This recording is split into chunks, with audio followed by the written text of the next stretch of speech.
आज फरक खालको एउटा कन्टेन्ट हेरौँ है त, जसमा नेपालमा अहिले डोजर भन्ने एउटा ठुलो चाहिँ घटना बाहिर हामीले टेलिभिजनमा अथवा न्युजमा युट्युबमा प्रशस्तै मात्रामा एकदम जल्दोबल्दो न्युजको रूपमा देख्न पाइरहेको छौँ। यो हो काठमाडौँको व्यापक सुकुम्बासी बस्तीमा चलेको डोजर काण्ड। डोजर भनेको के हो?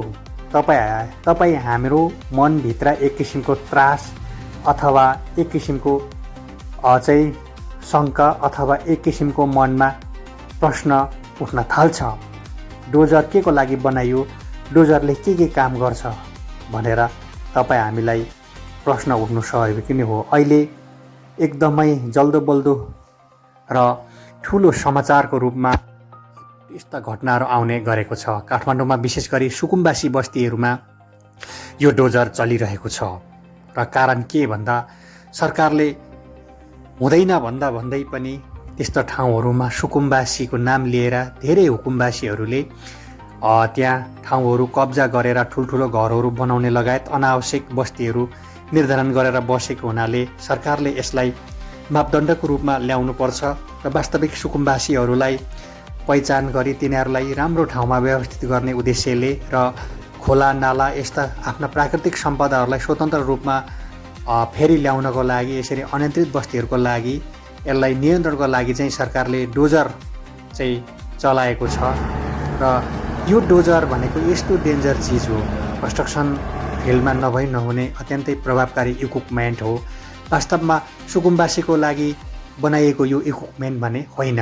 इन्जिनियरिङ कन्स्ट्रक्सन वर्क गर्दाखेरि यस इक्विपमेन्टले कन्स्ट्रक्सनमा एज अ होल विभिन्न किसिमका कामहरू गर्दा कन्स्ट्रक्सन कामहरू गर्दा अत्यन्तै प्रभावकारी नहुने यस डोजर अथवा एक्सकाभेटर अथवा जेसिबी ब्याक हो जे भन्नुहोस्, यो इक्विपमेन्ट अत्यन्तै प्रभावकारी छ। तर नेपालमा अहिले आएर डोजर चल्यो भन्नु बित्तिकै सबै नेपालीहरू त्रासपूर्ण तरिकाले हेर्छन्। आज कुन सुकुम्बासी बस्तीमा डोजर चल्यो अथवा त्यहाँ के भएर डोजर चल्दैछ, केही विकासको योजनाको हो कि अथवा जनताहरूको घर भत्किनुलाई हो भन्ने दुईटा प्रश्न पनि उठ्न सक्छ, स्वाभाविकै हो र यसलाई अन्यथा लिनुपर्ने कुनै कुरा छैन। र सरकारले गरेको निर्णय एक हदसम्म धेरै नै ठिक छ र तर एक्सकाभेटर यस्तो विनाशक इक्विपमेन्ट पनि हो कि जहाँ यसले ठुला संरचनाहरूदेखि लिएर विभिन्न पृथ्वीका माटो खनिज जस्ता विभिन्न संरचनाहरू भत्काउन, खन्न, पुर्न, उत्खनन गर्न, बनाउन, एक्सकाभेसन गर्न, ग्रोविङ एन्ड च्यानेजिङ गर्न जस्ता यी प्रभावकारी इक्विपमेन्ट चाहिँ आज विभिन्न कन्स्ट्रक्सन र इन्जिनियरिङ फिल्डहरूमा युज भएको छ।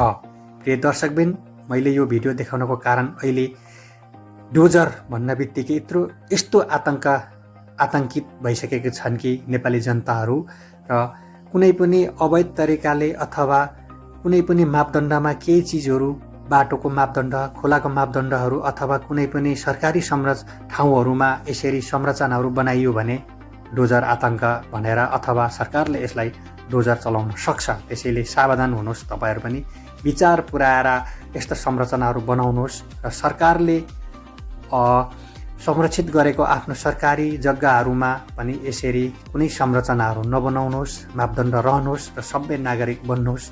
र वास्तविक सुकुम्बासीहरू तिनीहरू आफ्नो कुनै पनि जायजेथा नभएर शरणको लागि बसेका छन् भने सरकारले त्यसलाई उचित राहत दिने नै छ भन्दै डोजर। त्यसैले डोजरबाट बच्नको लागि हामीले सरकारको मापदण्डलाई विशेष ध्यान दिउँ र अलपत्र पर्नुभन्दा अगाडि नै सावधानी अपनाउनु नै एकदम उत्तम हुन्छ।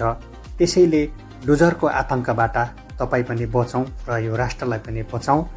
त्यसैले डोजर आफै आतङ्क होइन र हामी आफैले गरेको गल्तीले कहिलेकाहीँ डोजरले विनाशको रूप लिन्छ भने यसले कहाली लाग्दो घटना पनि घटाउन सक्छ। त्यसैले सावधान रहनुहोस्, डोजर आतङ्कबाट